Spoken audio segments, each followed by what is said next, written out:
माँ को अपने बेटे और किसान को अपने लहलहाते खेत देखकर जो आनंद आता है, वही आनंद बाबा भारती को अपना घोड़ा देखकर आता था।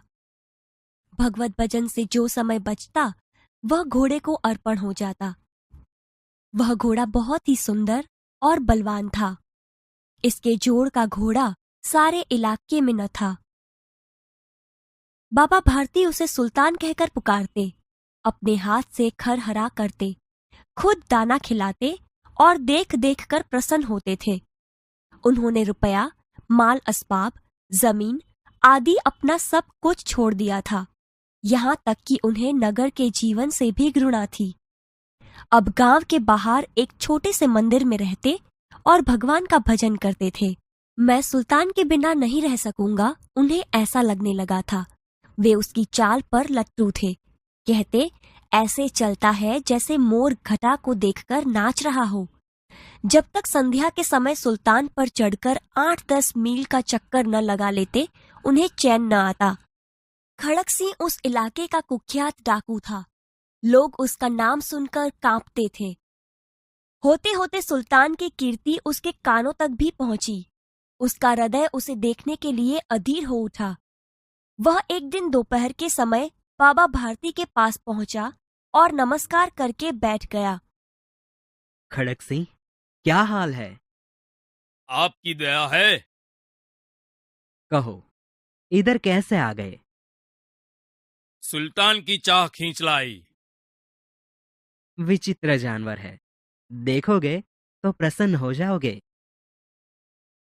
मैंने भी बड़ी प्रशंसा सुनी है। उसकी चाल तुम्हारा मन मोह लेगी। कहते हैं देखने में भी बड़ा सुंदर है। क्या कहना, जो उसे एक बार देख लेता है, उसके हृदय पर उसकी छवि अंकित हो जाती है। बहुत दिनों से अभिलाषा थी, आज उपस्थित हो सका हूँ। बाबा भारती और खड़क सिंह अस्तबल में पहुंचे। बाबा ने घोड़ा दिखाया घमंड से। खड़क सिंह ने घोड़ा देखा आश्चर्य से। उसने सहस्त्रों घोड़े देखे थे, परंतु ऐसा बांका घोड़ा उसकी आंखों से कभी न गुजरा था। सोचने लगा, भाग्य की बात है, ऐसा घोड़ा खड़क सिंह के पास होना चाहिए था। इस साधु को ऐसी चीजों से क्या लाभ? कुछ देर तक आश्चर्य से खड़ा रहा। इसके पश्चात उसके हृदय में हलचल होने लगी। बालकों की सी अधीरता से बोला, परंतु बाबा जी, इसकी चाल न देखी तो क्या? बाबा जी भी मनुष्य ही थे। अपनी वस्तु की प्रशंसा दूसरे के मुख से सुनने के लिए उनका हृदय अधीर हो गया। घोड़े को खोलकर बाहर ले गए। घोड़ा वायु वेग में उड़ने लगा। घोड़े की चाल देखकर उसके हृदय पर सांप लौट गया। वह डाकू था और जो वस्तु उसे पसंद आ जाए, उस पर वह अपना अधिकार समझने लगता था। जाते जाते उसने बाबा से कहा, बाबा जी, मैं यह घोड़ा आपके पास न रहने दूंगा।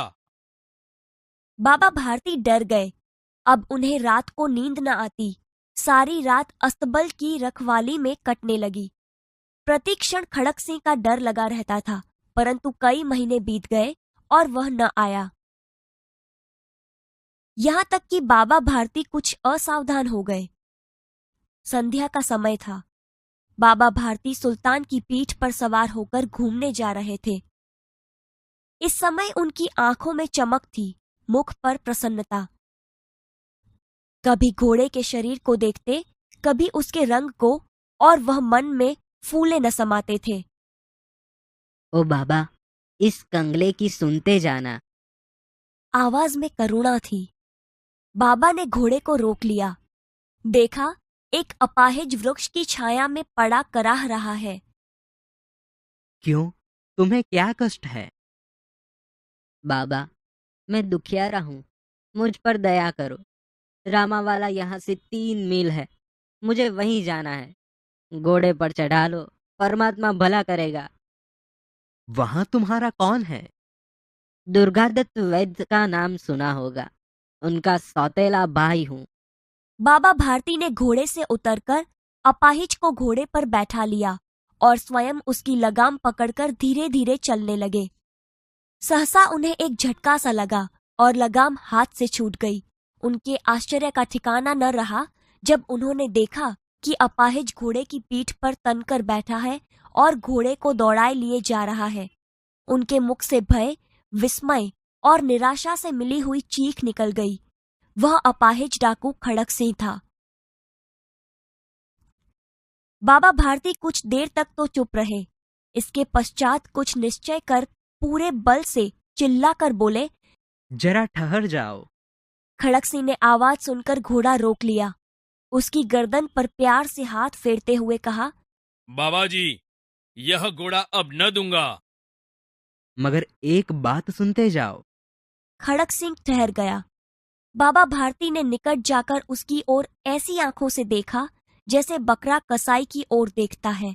फिर कहा, यह घोड़ा तुम्हारा हो चुका। मैं तुमसे इसे वापस करने के लिए नहीं कहूंगा, परंतु खड़क सिंह, केवल एक प्रार्थना करता हूं, उसे अस्वीकार न करना, नहीं तो मेरा दिल टूट जाएगा। बाबा जी, आज्ञा कीजिए, मैं आपका दास हूँ, केवल यह घोड़ा न दूंगा। अब घोड़े का नाम न लो। मैं तुमसे इसके विषय में कुछ न कहूंगा। मेरी प्रार्थना केवल यह है कि इस घटना को किसी के सामने प्रकट न करना। खड़क सिंह का मुंह आश्चर्य से खुला रह गया। उसका विचार था कि उसे घोड़े को लेकर यहाँ से भागना पड़ेगा, परंतु बाबा भारती ने स्वयं उससे कहा, इस घटना को किसी के सामने प्रकट न करना। इससे क्या प्रयोजन सिद्ध हो सकता है? खड़क सिंह ने बहुत सोचा, बहुत सिर मारा, परंतु कुछ समझ न सका। हार कर उसने अपनी आंखें बाबा भारती के चेहरे पर गड़ा दी और पूछा, बाबा जी, इसमें आपको क्या डर है? उसका प्रश्न सुनकर बाबा भारती ने उत्तर दिया, लोगों को अगर इस घटना का पता लग गया तो वे किसी गरीब का विश्वास न करेंगे। यह कहते कहते उन्होंने सुल्तान की ओर से इस तरह मुंह मोड़ लिया जैसे उनका कोई संबंध ही नहीं रहा हो। बाबा भारती चले गए, परंतु उनके शब्द खड़क सिंह के कानों में उसी प्रकार गूंज रहे थे। सोचता था, कैसे ऊंचे विचार हैं, पवित्र भाव हैं। उन्हें इस घोड़े से प्रेम था। इसे देखकर उनका मुख फूल की नाई खिल जाता था। कहते थे, इसके बिना मैं न रह सकूंगा। इसकी रखवाली में वे कई रात सोए नहीं। भजन भक्ति न कर रखवाली करते रहे, परंतु आज उनके मुख पर दुख की रेखा तक दिखाई न पड़ती थी। उन्हें केवल यह ख्याल था कि कहीं लोग गरीबों पर विश्वास करना न छोड़ दें। ऐसा मनुष्य मनुष्य नहीं, देवता है। रात्रि के अंधकार में खड़क सिंह बाबा भारती के मंदिर में पहुंचा। चारों ओर सन्नाटा था। आकाश में तारे टिमटिमा रहे थे। थोड़ी दूर पर गांवों के कुत्ते भौंक रहे थे। मंदिर के अंदर कोई शब्द सुनाई न देता था। खड़क सिंह सुल्तान की बाग पकड़े हुए था। वह धीरे धीरे अस्तबल के फाटक पर पहुंचा। फाटक खुला पड़ा था। किसी समय वहां बाबा भारती स्वयं लाठी लेकर पहरा देते थे, परंतु आज उन्हें किसी चोरी, किसी डाके का भय न था। खड़क सिंह ने आगे बढ़कर सुल्तान को उसके स्थान पर बांध दिया और बाहर निकलकर सावधानी से फाटक बंद कर दिया। इस समय उसके आंखों में नेकी के आंसू थे। रात्रि का तीसरा पहर बीत चुका था। चौथा पहर आरंभ होते ही बाबा भारती ने अपनी कुटिया से बाहर निकल ठंडे जल से स्नान किया। उसके पश्चात इस प्रकार जैसे कोई स्वप्न में चल रहा हो, उनके पांव अस्तबल की ओर बढ़े, परंतु फाटक पर पहुंचकर उनको अपनी भूल प्रतीत हुई। साथ ही घोर निराशा ने पांवों को मन भरका बना दिया। वे वहीं रुक गए। घोड़े ने अपने स्वामी के पांवों की चाप को पहचान लिया और जोर से हिनहिनाया।